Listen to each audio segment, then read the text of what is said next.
Hello बच्चों, कैसे हैं आप लोग। आपका स्वागत है आपके online platform physics study by Rajiv sir. बच्चों, आज हम पढ़ेंगे बहुत बहुत ही महत्वपूर्ण एक डेरिवेशन इलेक्ट्रोस्टैटिक्स का। वैद्युत ध्रुव के कारण अक्षीय स्थिति में उत्पन्न वैद्युत क्षेत्र। जैसे बच्चों, आपको इस प्लेटफॉर्म पे आपको 12th फिजिक्स की क्लासेस चल रही हैं और आपको 12th फिजिक्स की जो क्लासेस चल रही है बिल्कुल हर एक टॉपिक आपको पढ़ाया जा रहा है। ठीक है, जैसे हम इलेक्ट्रोस्टैटिक्स का पहला चैप्टर्स पढ़ रहे हैं, यानी कि 12th फिजिक्स का जो फर्स्ट पेपर है, फर्स्ट वर्क्स है, उसका पहला चैप्टर्स आपको पढ़ाया जा रहा है। इसके कुछ लेक्चर्स हो चुके हैं। जिन बच्चों ने पिछले लेक्चर्स नहीं देखे हैं तो प्लीज उनको देखिए। ठीक है, तो उसी इलेक्ट्रोस्टैटिक्स का जो पहला चैप्टर्स था, तो उसका आज हम नेक्स्ट टॉपिक से बहुत बहुत ही महत्वपूर्ण डेरिवेशंस है कि वैद्युत ध्रुव के कारण अक्षीय स्थिति में उत्पन्न वैद्युत क्षेत्र, यानी वैद्युत ध्रुव के कारण अक्षीय स्थिति में उत्पन्न वैद्युत क्षेत्र। बच्चों देखिए, जैसे आपको लास्ट लेक्चर में बताया गया था वैद्युत ध्रुव, तो वैद्युत ध्रुव क्या होता है बच्चों, एक बात समझ लीजिए, रिवाइज कर लीजिए कि वैद्युत ध्रुव क्या होता है। ये दो आवेशों का निकाय होता है, यानी कि जब परिमाण में समान और प्रकृति विपरीत दो आवेश अल्प दूरी पर रखे होते हैं, यानी कि जब परिमाण में समान और प्रकृति विपरीत दो आवेश अल्प दूरी पर रखे होते हैं बच्चों, इस निकाय को हम क्या कहते हैं, वैद्युत ध्रुव। यह आपको लास्ट लेक्चर में बताया गया। ठीक, और यह भी बताया गया बच्चों कि वैद्युत ध्रुव आघूर्ण, यानी कि जो वैद्युत ध्रुव होता है, इन वैद्युत ध्रुव के दोनों आवेशों में से किसी एक आवेश और उनके बीच की दूरी के गुणनफल को क्या कहते हैं बच्चों, वैद्युत द्विध्रुव आघूर्ण। और इसको व्यक्त करते हैं किससे बच्चों, P से व्यक्त करते हैं। ठीक है, यह बच्चों आपको लास्ट लेक्चर में बताया गया। अब इस लास्ट लेक्चर से अगला हमारा नेक्स्ट टॉपिक था कि जो वैद्युत ध्रुव जो होता है उसके कारण उत्पन्न वैद्युत क्षेत्र। बच्चों देखिए, जो वैद्युत ध्रुव होता है उसके कारण वैद्युत क्षेत्र हम दो स्थितियों में ज्ञात करते हैं, जो आपके एग्जाम में पूछा जाता है। दो स्थितियां होती है, एक होती है अक्षीय स्थिति और एक होती है निरक्षीय स्थिति।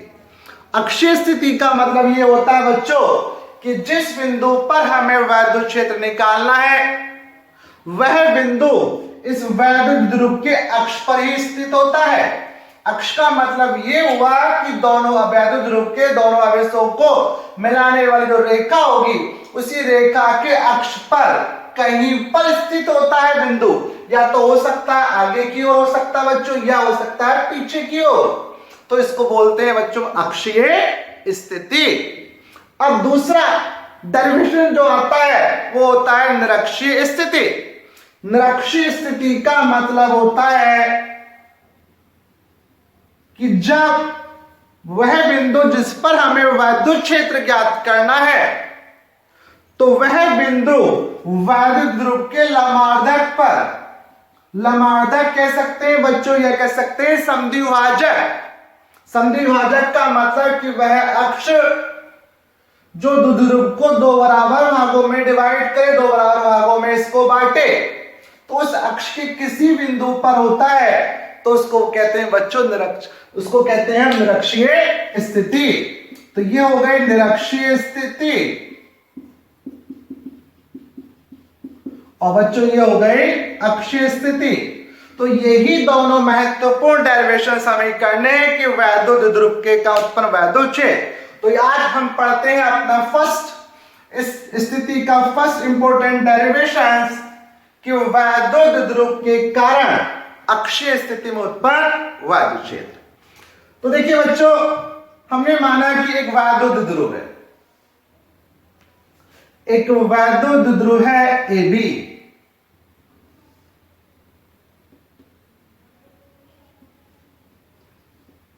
ठीक है, और ये माइनस क्यू आवेश और ये प्लस क्यू, और दोनों आवेशों के बीच की दूरी हो गई बच्चों 12, यानी दोनों आवेशों के बीच की दूरी कितनी बच्चों 12। ठीक है, तो इसके कारण हमें अक्षीय स्थिति में वैद्युत क्षेत्र निकालना है। तो देखिए मानते हैं माना एक वैद्युत ध्रुव AB वायु में रखा है और इसके मध्य बिंदु O से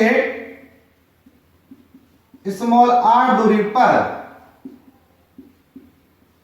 अक्षीय स्थिति में स्थित बिंदु P पर वैद्युत क्षेत्र ज्ञात करना है। देखिए बच्चों, यानी हमने माना कि एक वैद्युत ध्रुव है AB जो कहां रखा बच्चों, वायु में रखा है, और हमें इसके मध्य बिंदु O से, मान लीजिए इसका मध्य बिंदु है, जब ये मध्य बिंदु हो गया तो A से B तक की दूरी बच्चों कितनी 2L। जब A से B तक की दूरी 2L है तो जो मध्य बिंदु O है, O से B तक की दूरी बच्चों कितनी हो जाएगी L। इसी प्रकार O से A तक की दूरी कितनी हो जाएगी बच्चों L हो जाएगी। अब हमें इसके मध्य बिंदु O से स्मॉल r दूरी पर अक्षीय स्थिति में स्थित ये बिंदु P है और यहां पर हमें वैद्युत क्षेत्र ज्ञात करना है। तो बच्चों अब हम करेंगे इस बिंदु P पर वैद्युत क्षेत्र की तीव्रता कितनी है उसका क्या फार्मूला है वो हमें ज्ञात करना है। तो बच्चों बिंदु P पर वैद्युत क्षेत्र ज्ञात करने के लिए कुछ पॉइंट समझ लीजिए। जैसे बच्चों आपको पिछले लेक्चर में पढ़ाया गया था कि वैद्युत क्षेत्र क्या होता है, और एकल बिंदु आवेश के कारण, यानी एक बिंदु आवेश के कारण किसी बिंदु पर वैद्युत क्षेत्र कितना होता है। वैद्युत क्षेत्र का मतलब आपको बताया गया था किसी आवेश या आवेश समुदाय के चारों ओर का वह क्षेत्र जिसमें उस आवेश और आवेश समुदाय के द्वारा आरोपित बल को अनुभव किया जा सकता है।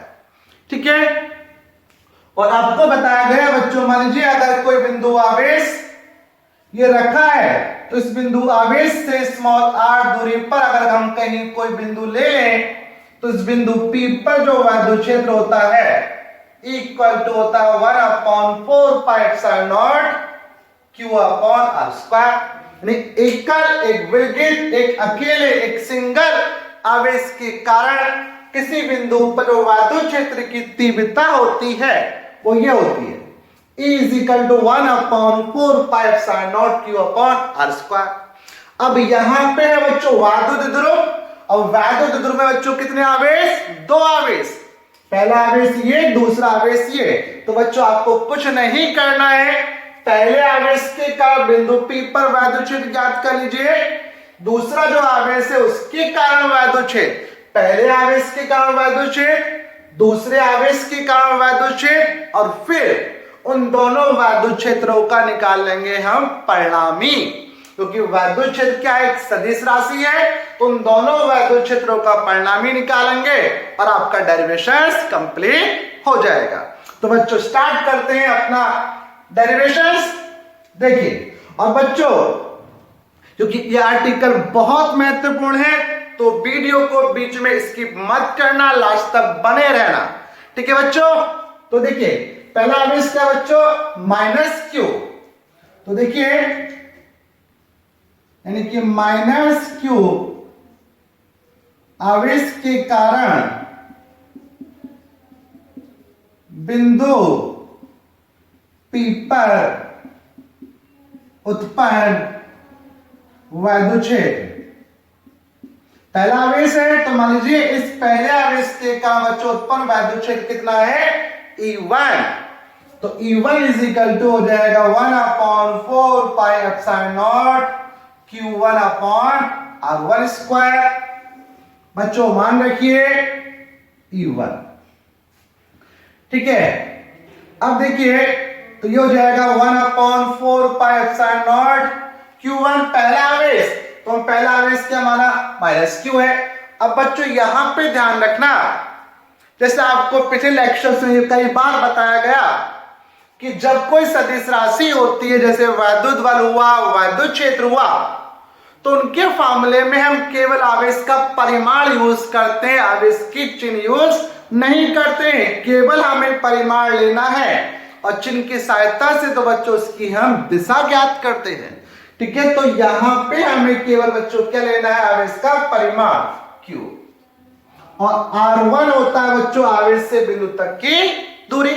अब ये पहला आवेश बच्चों कहां पे रखा, A बिंदु पर, ठीक है। और हमें वैद्युत क्षेत्र किस पे ज्ञात करना है बच्चों, P बिंदु पर। तो R1 का मतलब होगा A से P तक की दूरी, यानी AP का स्क्वायर।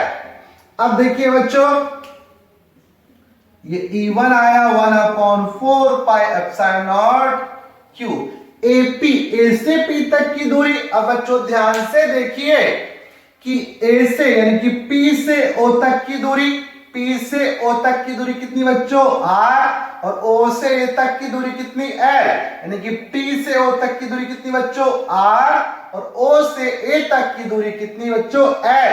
तो टोटल दूरी P से A तक की कितनी हो गई, R प्लस L, कितनी हो बच्चों, R प्लस L का होल स्क्वायर। तो ये हो गया माइनस Q आवेश, पहले आवेश के कारण बिंदु P पर उत्पन्न वैद्युत क्षेत्र की तीव्रता। अब बच्चों चूंकि अब जानते हैं कि वैद्युत क्षेत्र एक सदिश राशि है, और सदिश राशि है तो इसकी दिशा भी होगी, और दिशा आपको बहुत अच्छी तरीके से पढ़ाई गई। जिन बच्चों ने वो लेक्चर्स नहीं देखा है कि बिंदु आवेश के कारण उत्पन्न वैद्युत क्षेत्र, तो उसको जाके देखना, वहां पे आपको बिल्कुल क्रिस्टल क्लियर किया गया कि हम वैद्युत क्षेत्र की दिशा किस प्रकार से ज्ञात करते हैं। एक बार दोबारा समझते हैं यहां पर हम। तो देखिए बच्चों, जो ऋणावेश होता है, ऋणावेश के कारण किसी बिंदु पर उत्पन्न वैद्युत क्षेत्र की जो दिशा होती है सदैव आवेश की ओर होती है। किधर की ओर होती है बच्चों, आवेश की ओर, यानी कि जिस दिशा जहां पे आवेश रखा होता है उस आवेश की ओर ही होती है। और दिशा दिखाने के लिए जो हम वेक्टर लगाएंगे उसी लाइन की सीध में लगाते हैं, जो लाइन आवेश और बिंदु को मिलाती है। यानी ऋणावेश के कारण किसी बिंदु पर जो उत्पन्न वैद्युत क्षेत्र होता है हमेशा आवेश की ओर होता है, और उसी रेखा के अनुदिश होता है, उसी अक्ष के अनुदिश होता है जो आवेश और बिंदु को मिला रहा है। तो ऋणावेश ये इस बिंदु पर हमें वैद्युत क्षेत्र की दिशा ज्ञात करनी थी, और ये अक्ष दोनों को मिला रहा है, तो इसी अक्ष पर किधर की ओर बच्चों, आवेश की ओर। ऋणावेश इधर है तो वैद्युत क्षेत्र किधर की ओर, आवेश की ओर, आवेश के पास की ओर। तो ये हुआ इधर की ओर। तो यह है बच्चों वेक्टर E1, इसको लिख सकते हैं हम P से V की ओर। तो यह आया समीकरण फर्स्ट। अब इसी प्रकार से निकालेंगे दूसरे आवेश, यानी कि प्लस Q आवेश के कारण बिंदु P पर उत्पन्न वैद्युत क्षेत्र की तीव्रता। अब देखिए बच्चों, तो ये हो जाएगा E2 is equal to 1/4πε0 Q2 upon R2 का स्क्वायर। अब वैल्यू हम रखते हैं बच्चों, यहां पे आ जाएगा E2 1/4πε0 Q2 दूसरा आवेश प्लस Q धनावेश, और बच्चों R2 क्या होता है, आवेश से बिंदु तक की दूरी, यानी कि जो R होता है वो होता है आवेश से बिंदु तक की दूरी। आवेश B बिंदु पर रखा है और वैद्युत क्षेत्र हमें P पर ज्ञात करना है, तो R का मतलब हो जाएगा B से P तक की दूरी, यानी B से P तक की दूरी। अब B से P तक की दूरी यानी ये हुआ BP का स्क्वायर। अब देखिए बच्चों, तो E2 इज इक्वल टू हो जाएगा 1/4 पाई epsilon not Q upon BP का उस होल स्क्वायर। अब बच्चों निकालेंगे B से P तक की दूरी, तो ध्यान से देखना B से P तक की दूरी कैसे ज्ञात करेंगे। तो देखो बच्चों, P से O तक की दूरी कितनी, R, यानी P से O तक की दूरी कितनी, R।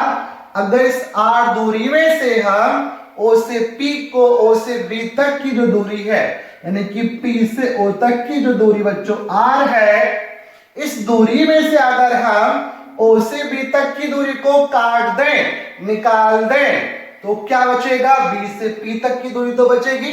दोबारा समझिए बच्चों, अगर हम P से O तक की दूरी, P से O तक की दूरी में से O से B तक की दूरी को काट दें, निकाल फेंकें, तो क्या बचेगा, B से P तक की दूरी तो बचेगी बच्चों। तो इसका मतलब क्या हुआ कि B से P तक की जो दूरी होगी R माइनस L होगी। तो कितनी है बच्चों, R माइनस L का होल स्क्वायर। तो ये हुआ दूसरे आवेश के का उत्पन्न वैद्युत क्षेत्र। अब वैद्युत क्षेत्र बच्चों कैसी राशि है, सदिश राशि है। तो अब निकालेंगे हम इसकी दिशा।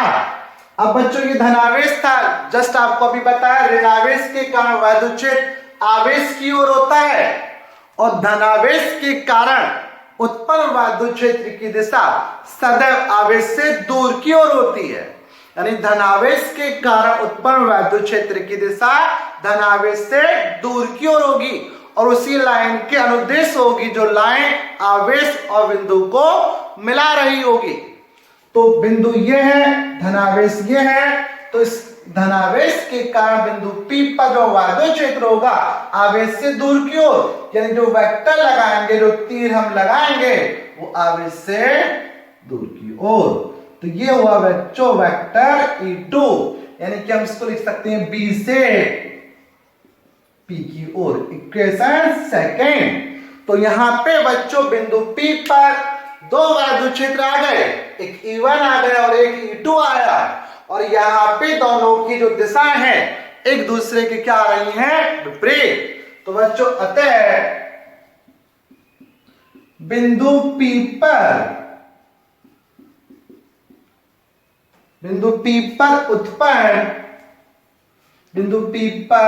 उत्पन्न परिणामी वैद्युत क्षेत्र की तीव्रता। अब बच्चों बिंदु P पर दो वैद्युत क्षेत्र उत्पन्न हुए, एक E1 और एक E2, और यहां पे E1 और E2 दोनों की दिशाएं एक दूसरे के कैसे बच्चों, विपरीत। और आपको बताया गया, अपने 11th में भी पढ़ा कि जब किसी बिंदु पर या जब दो सदिश राशियां एक दूसरे के विपरीत दिशा में कार्य करती हैं, एक दूसरे के विपरीत दिशा में, एक दूसरे की अपोजिट दिशा में कार्य कर रही हैं, तो उनका जो परिणामी होता है उन दोनों राशियों के अंतर के बराबर। किसके बराबर बच्चों, उन दोनों राशियों के अंतर के बराबर। और अंतर का मतलब होता है बच्चों, बड़े में से छोटे को घटा दीजिए। अगर E1 बड़ा है तो E1 माइनस E2 हो जाएगा, और यदि E2 बड़ा है तो हो जाता है E2 माइनस E1। और यहां पे बच्चों बड़ा है E1। कैसे बड़ा है, ध्यान से देखिए यहां पे बच्चों हमारा E1 आया था 1/4 pi not Q upon R plus L square, और E2 आया Q upon R minus L square. तो यहाँ पे परिणामी जो किसके बराबर, इन दोनों के अंतर के बराबर, और अंतर का मतलब बड़े में छोटे को घटा देना। अगर E1 बड़ा होगा तो होगा E1 माइनस E2, और E2 बड़ा होगा तो बच्चों होगा E2 माइनस E1। और यहाँ पे बच्चों जो बड़ा है वो बड़ा है E2, तो ये हो जाएगा E2 माइनस E1। अब बच्चों आप कंफ्यूज हो रहे हैं कि E2 क्यों बड़ा है, E1 क्यों नहीं। तो बच्चों यहां पे ध्यान से देखिए, E1 जो है 1/4 pi not Q upon R plus L square, और E2 जो है 1/4 pi not Q upon R minus L का होल स्क्वायर। तो यहाँ पे पूरा का पूरा कांस्टेंट q अपॉन 4/0, यहाँ भी q अपॉन 4/0 कांस्टेंट इक्वल है। तो बच्चों एक छोटा सा एग्जाम्पल समझिए। जैसे मान लीजिए आपको ये सवाल दिया गया, बच्चों सवाल कीजिए 8/4+2 और 8/4-2, यानी कि ऊपर की वैल्यू सेम है सब कुछ और नीचे की वैल्यू भी सेम है। बच्चे इनका अंतर है बच्चों, यहाँ पे 4+2 से डिवाइड करना है और यहाँ 4-2 से डिवाइड करना है। तो अगर इसको हम देखें तो ये तो आता है 8/6 और ये आएगा 8/2, 8/6 8/2, तो ये 1 पॉइंट समथिंग आएगा बच्चों, ये क्या आएगा 4 आएगा। तो कौन बड़ा हो रहा है, जिसके अपॉन में जिसके बटे में बच्चों क्या है माइनस है, उसका मान ज्यादा आ रहा है। तो इसका मतलब कौन बड़ा हुआ यहाँ पे, E2 बड़ा हुआ। ठीक है बच्चों, अब रख दीजिए इनके मान।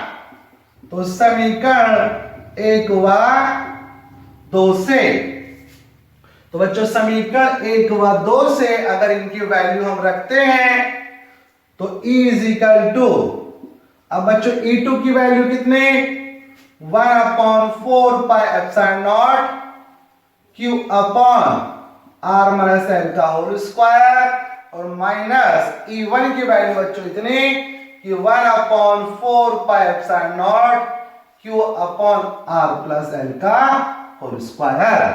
अब देखिए बच्चों इसको सॉल्व करते हैं। यहां पे अगर ध्यान से देखें तो Q अपॉन 4πε0 यहां भी है, इसके पास भी है, और Q अपॉन 4πε0 इसके भी पास है। तो ये कॉमन है तो इसको बाहर निकालिए, Q अपॉन 4πε0 और ये आया 1/r माइनस L का होल स्क्वायर और ये आया बच्चों 1/r प्लस L का होल स्क्वायर। ठीक, अब देखिए बच्चों Q अपॉन 4πε0, यहां पे इसका एलसीएम लीजिए तो ये हो जाएगा r माइनस L का होल स्क्वायर और ये हो जाएगा बच्चों r प्लस L का होल स्क्वायर। सॉल्व कीजिए, क्रॉस मल्टीप्लाई हो जाएगी तो ये हो जाएगा बच्चों r प्लस L का होल स्क्वायर और ये हो गया r माइनस L का होल स्क्वायर। ठीक, यानी कि इन दोनों के एलसीएम लिया। कैसे एलसीएम लेते हैं बच्चों, पहले इन दोनों की आप मल्टीप्लाई कर दीजिए, फिर इनकी तिरछी गुणा इसकी इसके साथ और इसकी इसके साथ, तो ये हो गया। ठीक है बच्चों, अब देखिए इसको हम आगे देखते हैं। तो Q अपॉन 4πε0, अब बच्चों यहां पे ध्यान से देखिए ये क्या है r माइनस L का होल स्क्वायर और ये r प्लस L का होल स्क्वायर, एक बार माइनस में एक बार प्लस में, तो ये क्या बच्चों बन गया वर्गांतर का फॉर्मूला बन गया, यानी कि a square minus b square, लेकिन यहाँ पे स्क्वायर भी है तो ये जो फॉर्मूला हो जाएगा ये हो जाएगा r माइनस यानी कि r square minus L square का होल स्क्वायर। ये बच्चों क्या हो गया, ये r square minus L square का होल स्क्वायर। और बच्चों यहाँ पे क्या लिखा हुआ, r प्लस L का square minus r minus L का होल स्क्वायर, तो ये हुआ बच्चों a प्लस b का होल स्क्वायर और ये हुआ a माइनस b का होल स्क्वायर। तो इससे आप इसको खोलिए और आप जानते हैं a प्लस b का होल स्क्वायर क्या होता है, a square plus b square plus 2ab, और a माइनस b का होल स्क्वायर होता है a square plus b square minus 2ab। तो इसको हम खोलते हैं तो ये आ जाएगा बच्चों r square plus L square plus 2rl। ठीक, और बच्चों अब इसको खोलते हैं तो ये क्या होगा, r square plus L square minus 2rl होगा, लेकिन बाहर ब्रैकेट्स में या बच्चों चलो हम इसको ऐसे ही खोल देते हैं, ये हो जाएगा बच्चों r square plus L square minus 2rl। ठीक है बच्चों, तो ये हुआ। अब देखिए बच्चों इसको आगे हम हल करते हैं तो देखिए यहां पर बच्चों यहां पर अब देखिए बच्चों यहां पे क्या है, इस ब्रैकेट से पहले माइनस का चिन्ह है तो अंदर के सारे साइन क्या हो जाएंगे, परिवर्तित हो जाएंगे। तो देखिए यहां पे क्या हो जाएगा बच्चों, E इजिकल टू हो जाएगा Q upon 4 pi epsilon naught, और ये हुआ बच्चों R square plus L square plus 2rl, और माइनस हुआ बच्चों R square minus L square और प्लस 2rl। ठीक है, और बच्चों ये अपॉन में आया R square minus L square का होल स्क्वायर। ठीक है बच्चों, पहले आप यहां तक का स्क्रीनशॉट लीजिए क्योंकि स्पेस नहीं बच रहा है। ठीक है, या चलो देखते हैं, पे कर देते हैं बच्चों। अब ये प्लस का आर स्क्वायर, ये माइनस का, ये खत्म हुआ बच्चों। ये प्लस एल स्क्वायर, ये माइनस एल स्क्वायर, ये खत्म हुआ।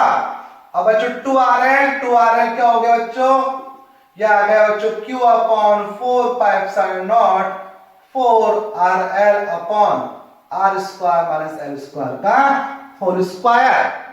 ठीक बच्चों, अब देखिए बच्चों आगे, तो E is equal to Q upon 4 pi epsilon naught. अब बच्चों ये 4rl है, इसको हमने क्या करा, इस प्रकार से तोड़ दिया, यानी कि 2l इंटू 2r और R square minus L square का होल स्क्वायर। इसको इस प्रकार से हमने तोड़ दिया, यानी कि 4rl था, उसको हमने इस प्रकार से तोड़ दिया, इसके दो टुकड़े कर दिए, 2l इंटू 2r। ठीक है, और बच्चों हम जानते हैं कि q इंटू 2l बराबर क्या होता है, p, यानी कि वैद्युत ध्रुव आघूर्ण। क्या होता है बच्चों, वैद्युत ध्रुव आघूर्ण। ठीक है, तो इस q इंटू 2l की जगह क्या आ जाएगा बच्चों, p आ जाएगा, और ये हो गया E is equal to P upon 4 pi epsilon naught 2r upon R square minus L square का होल स्क्वायर। तो बच्चों यहां तक का स्क्रीनशॉट लीजिए, फिर अभी इसमें थोड़ा सा और है, फिर कराएंगे। देखिए एक बार रिवाइज कर लीजिए पहले इसको, चूंकि देखिए बच्चों हमें क्या था, वैद्युत ध्रुव ए भी था, इसके कारण हमें P पर वैद्युत क्षेत्र निकालना था। तो हमने क्या करा पहले कि वैद्युत ध्रुव में दो आवेश होते हैं, तो दो आवेश के कारण बिंदु P पर, पहले आवेश के कारण बिंदु P पर वैद्युत क्षेत्र निकाला ऋण आवेश के कारण, तो क्या हो गया, E1 is equal to 1 upon 4 pi epsilon naught Q1 upon R1 का स्क्वायर। Q1 आवेश Q हो गया बच्चों। बच्चों आपको बताया गया कि जो सदिश राशियां होती हैं वहां पे केवल आवेश का परिमाण यूज करते हैं, चिन्ह यूज नहीं करते आवेश। अब r का मतलब होता है आवेश से बिंदु तक की दूरी, और आवेश से बिंदु तक की दूरी बच्चों कितनी, a से p तक की दूरी, और a से p तक की दूरी कितनी हो गई, r प्लस l का स्क्वायर। ऋणावेश था, वैद्युत क्षेत्र सदिश राशि है, और ऋणावेश के कारण वैद्युत क्षेत्र बच्चों किधर की होता है, आवेश की ओर, तो आवेश की ओर वैद्युत क्षेत्र हो गया p से b की ओर। अब इसी प्रकार धनावेश के कारण वैद्युत क्षेत्र निकाला, इसको हमने E2 माना।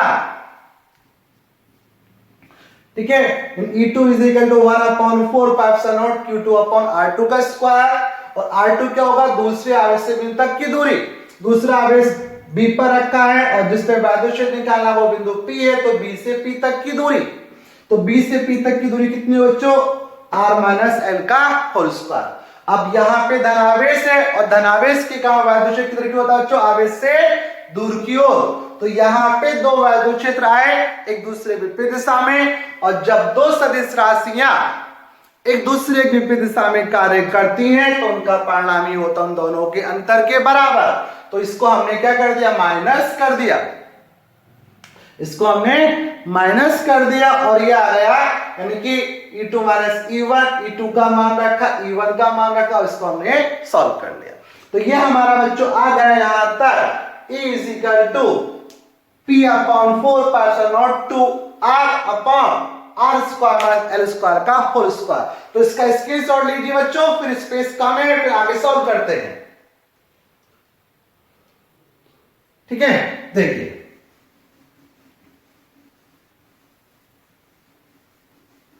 अब बच्चों देखिए, यह आ गया था हमारा E is equal to P upon 4 pi epsilon naught 2R upon R square minus L square का होल स्क्वायर, यानी कि यह आया था बच्चों E is equal to P upon 4 pi epsilon naught 2R upon R square minus L square का whole square.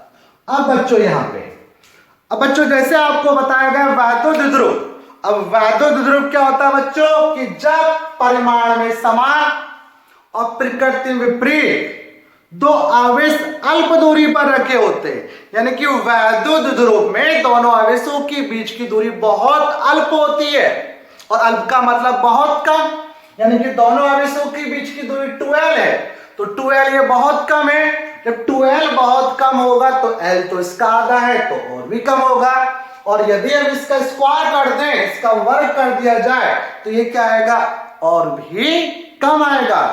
तो हम इसको बोल सकते हैं कि L बहुत छोटा है R से, यानी कि L जो है R की तुलना में बहुत सूक्ष्म है, बहुत नगण्य है। ठीक है, तो L स्क्वायर को नगण्य मानने पर तो E इज इक्वल टू हो जाएगा बच्चों P upon 4 pi epsilon naught two R upon R square का स्क्वायर, क्योंकि L स्क्वायर नगण्य हो गया, और बच्चों ये होगा E is equal to P upon 4 pi epsilon naught two R upon R की पावर 4। अब एक R ये है, अब R 4 है, तो ये आ जाएगा बच्चों E इज इक्वल टू, यानी कि 1 upon 4 pi epsilon not 2p upon R cube. तो ये आ गया बच्चों अक्षीय स्थिति में, यानी अक्षीय स्थिति में वैद्युत द्विध्रुव के कारण किसी बिंदु पर उत्पन्न वैद्युत क्षेत्र की जो तीव्रता होती है वो होती है 1 upon 4 pi epsilon not 2p upon R cube. कितनी होती है बच्चों, 1 upon 4 pi epsilon not 2p upon R cube. अगर हम इसकी दिशा की बात करें, क्योंकि यहाँ पे दो सदिश राशियां थी, विपरीत दिशा में और विपरीत दिशा में जो परिणामी वैद्युत क्षेत्र होता है उन दोनों के अंतर के बराबर, और उसकी दिशा उसी दिशा में होती है जिसका मान बच्चों ज्यादा होता है। और किसका मान ज्यादा था, E2 का। तो जो परिणामी वैद्युत क्षेत्र आएगा बच्चों वो भी इसी दिशा में ही आएगा, यानी हम कह सकते हैं B से P की ओर। ठीक है, तो बच्चों ये हुआ अडिकस कंप्लीट। ठीक है बच्चों, और बच्चों अगर आपको ये डेरिवेशंस अच्छा लगा हो, लेक्चर पसंद आया हो, तो प्लीज लेक्चर्स को लाइक करना और अपने प्यारे प्यारे कमेंट्स भी करना। अगर कोई क्वेरी हो तो कमेंट्स में करना। ठीक है, और बच्चों जिन बच्चों ने मेरे चैनल को सब्सक्राइब नहीं कर रखा है तो प्लीज चैनल को सब्सक्राइब करना और बेल आइकन को भी प्रेस करना, जिससे जब आपका नया लेक्चर अपलोड हो तो तुरंत आपके पास नोटिफिकेशंस पहुंच जाए। ठीक है, थैंक यू, धन्यवाद।